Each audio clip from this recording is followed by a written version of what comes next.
It's a cold world out here, and you gotta wear a coat. Wear that cozy coat of understanding, empowerment, confidence, all of that, because when it rains, you're gonna need something to shield you, okay?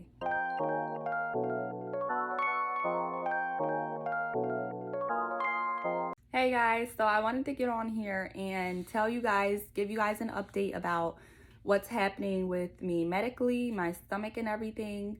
So I did go to an endo. I don't know. Listen, these medical terms and stuff is still new to me, and I done went to school, for writing, for film, for the human service field, administration. I ain't go to school for, the medical field, so I don't know. But anywho, with what was said with my paperwork, is that, I have SMA syndrome, which is also Wilkies Syndrome, and that was from the endo. And also, my primary doctor also confirmed that my, blood vessels were collapsed on I think it's my lower bowel or my lower intestine, something, like I said, I don't know the medical terms, but the blood vessels is, clamping down on it. Now, to be completely honest, I have been neglecting my health for a little while now. I've been going to doctors and stuff, but when you're dealing with pain that is constant every day, it does become normal in a sense, and you do, learn to move around that pain and to move with that pain. So I have not been as on top of my health as I should have been, which is why, I'm changing my diet now.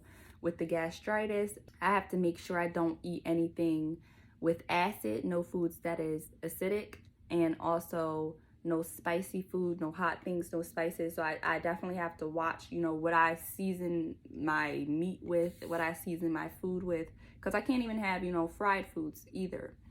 So with the gastritis, and I'm on pills too. They're called I don't know what it's called. It starts with a P, y'all, and it's basically an acid blocker for your stomach. It blocks your natural acids that come, day to day. So I have to take that every day. And also I have to take a nausea pill. I've been taking nausea pills, y'all, but they prescribed me 90 nausea pills with a refill. So that should tell you, I've been popping these nausea pills for the past 2 years.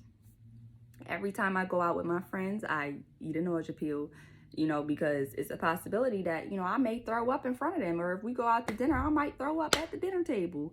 So, I've been popping those nausea pills like candy for the last 2 years, which isn't too good, which is why I've probably been, neglecting my health too, just thinking that, everything was okay and I had to live this way, and I did not have to live that way. After I had, went to the endo, which they put the microscope down my throat. They wanted to, take a picture of everything in there.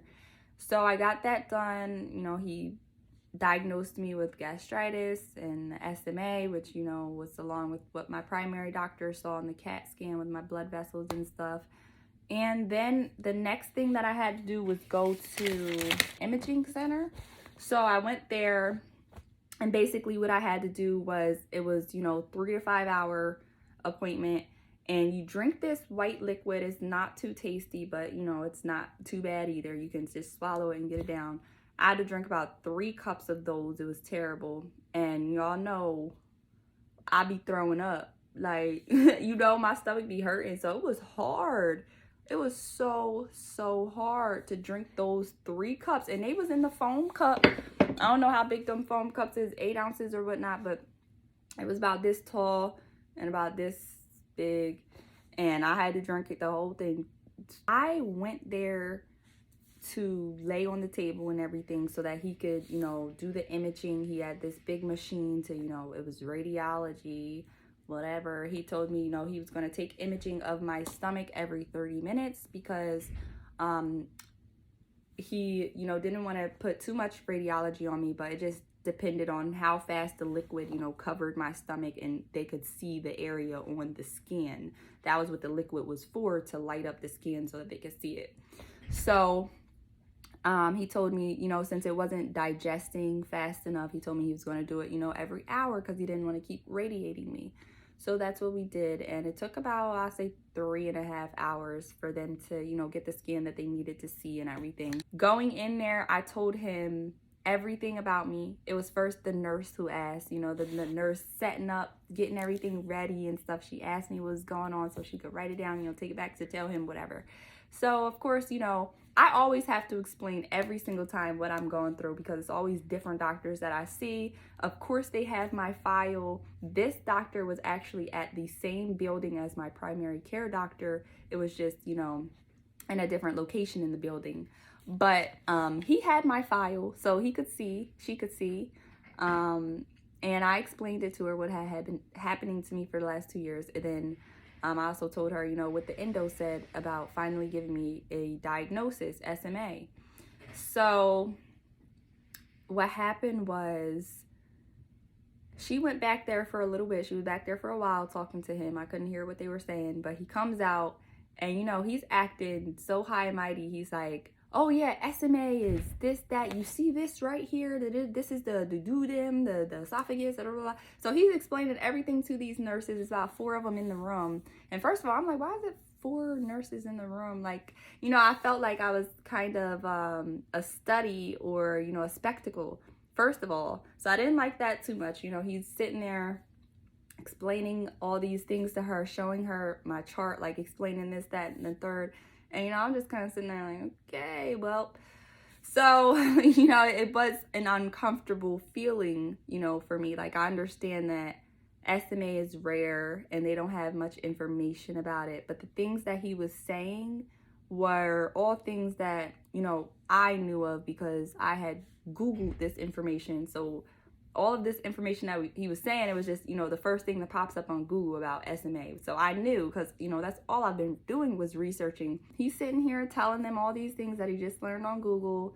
And he tells me, he says, I haven't done much research on SMA, but, it's where the blood vessel, and then he starts telling me what it is. And I'm just like, I just told you what it was. Like, so he didn't even, get my diagnosis from that doctor. I don't know, or yeah, he did get it. He did get it because he told me that, he read over it and he saw the SMA and stuff at the end of the visit. But anyway, so yeah, he explains it to me and then he says, so what's going on? So here I am again, the second time in the same building in 20 minutes explaining to this man what I have been going through for the past almost 3 years. 2 years, almost 3 years. I explained it again to this man in detail, all about my stomach concerning this, the nausea pills, the crawling to the bathroom to throw up every morning, the excruciating pain, not being able to get out of bed until like 9 a.m., still feeling pain, having to walk hunched over because your stomach is in constant pain. Like, I explained these things to him. I explained how, my primary doctor diagnosed me with depression and anxiety at first and panic attacks. And so, me throwing up and me being in pain and me, I don't know, she just thought it was that. I explained that to him, it was also in my file, my diagnoses. As he's taking pictures and stuff of my stomach, he asked me if I've ever been diagnosed with bulimia. I've never had an eating disorder. I've never been diagnosed with an eating disorder. I've always been very hungry. I've always had a high metabolism growing up. And I've always been the one to eat so much and never gain any weight.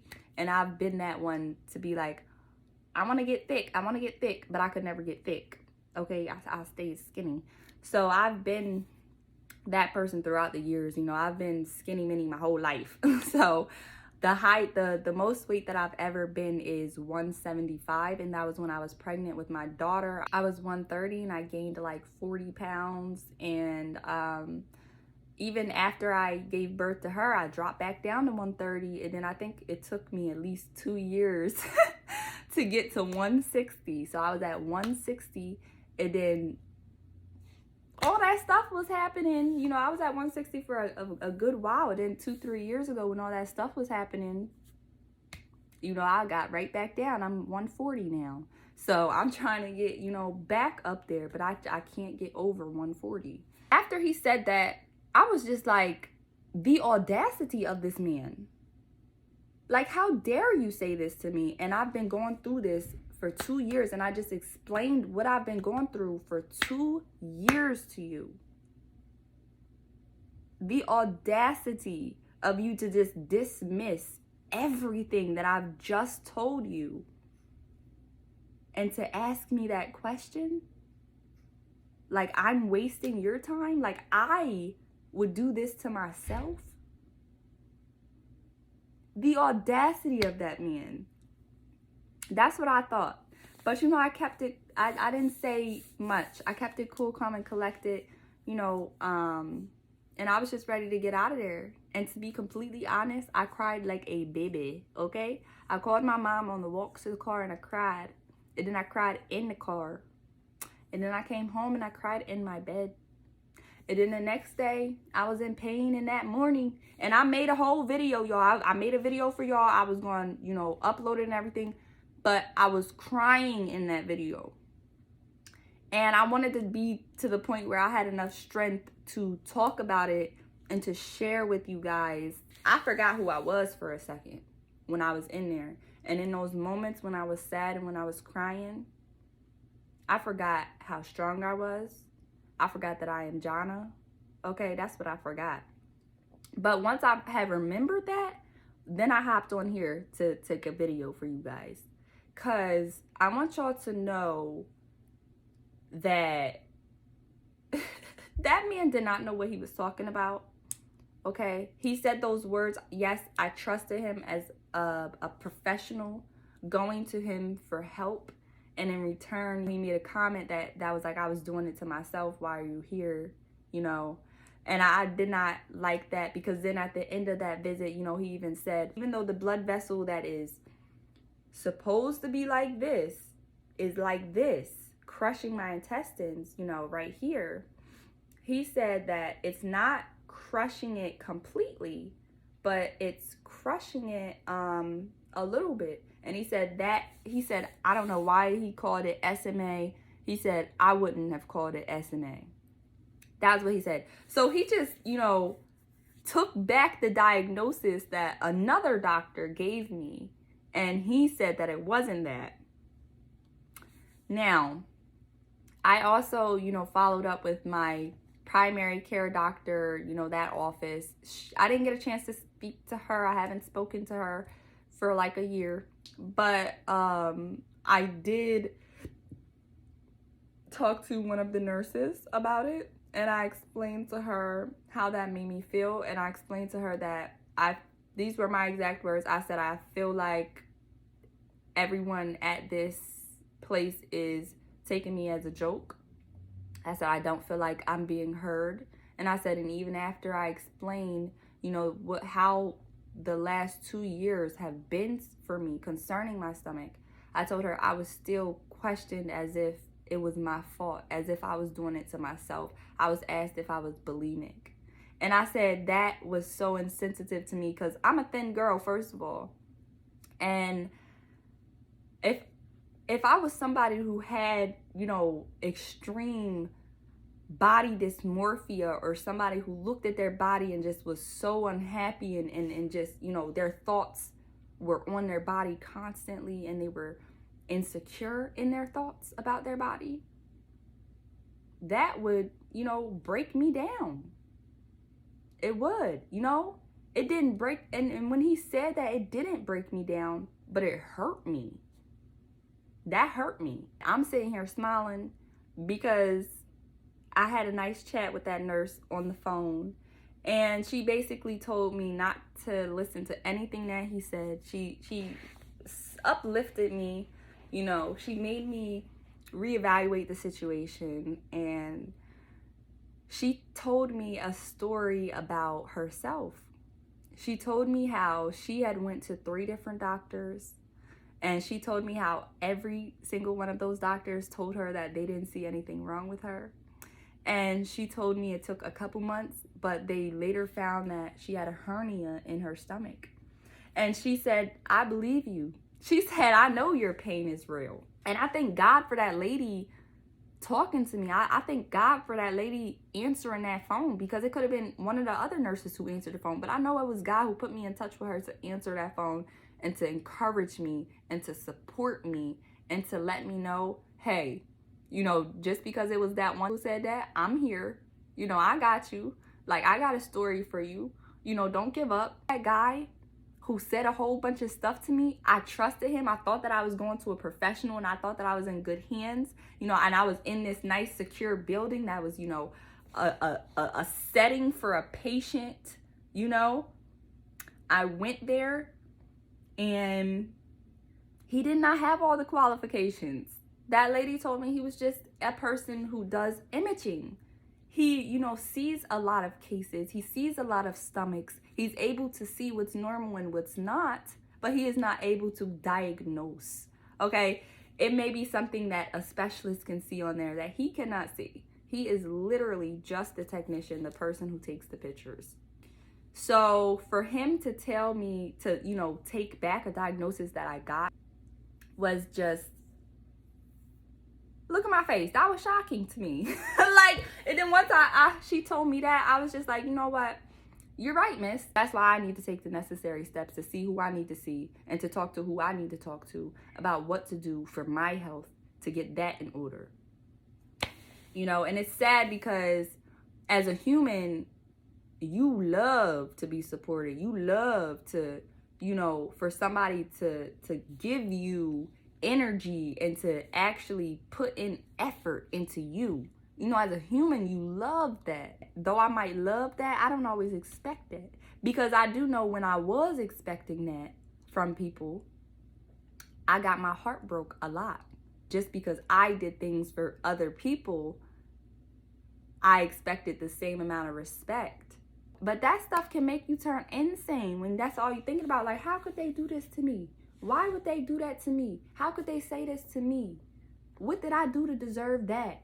You know, all that thinking, you know, that could drive a person insane, trying to think, you know, what did I do wrong? And you didn't do nothing wrong. You know, it's just their mindset. It's just what they think. It's just their opinion. And they going on about their day. They not worried about you. So that doctor, you know, went home to his family. I don't know. He wasn't worried about me at the end of the day. But what was I doing at the end of the day? You know, I was crying in my bed. So I want people to understand that the words that you say to people matter, but also do not expect someone to say something nice to you, or for somebody to say what you want to hear, or for somebody to, you know, want to help you the way that you need to be helped. Don't expect that. Some people can't just say they don't know. Like he told me in the beginning, he had to do more research, but yet he sat there and tried to diagnose me, tried to tell me this and that. And that nurse over the phone, she was so sweet, God bless her heart. She told me, she was like, yeah, I'm looking at the scan right now. She said, I'm not able to give you any information on it. She said, but this is not a normal scan. And she suggested that I get in touch with the last doctor that I've been speaking to, since I've been, you know, speaking to him back and forth lately. And so that's what I'm going to do, just to get answers. But that's all I want to leave y'all with is, don't be letting the blind lead the blind, okay? Like, don't be doing that, and don't be listening to what these people say. Always remember who you are. Step into your power, okay? Because ain't nobody gonna care for you. Ain't nobody gonna see your vision the way that you see your vision, or your plan, or your health. And if they do, please keep them in their life, because they are very supportive. But don't be expecting nothing from nobody. I expect everything from God. That's the only person. That's the only man. That's the only spirit. I put my worries in God and my trust in God, and that's it. He always has my back, and he always calms me down. He always lets me know that he's there. Look at all of your success and stay blessed, because it's a cold world out here, and you gotta wear a coat. Wear that cozy coat of understanding, empowerment, confidence, all of that, because when it rains, you're gonna need something to shield you, okay? So I want y'all to stay encouraged and stay blessed on this journey.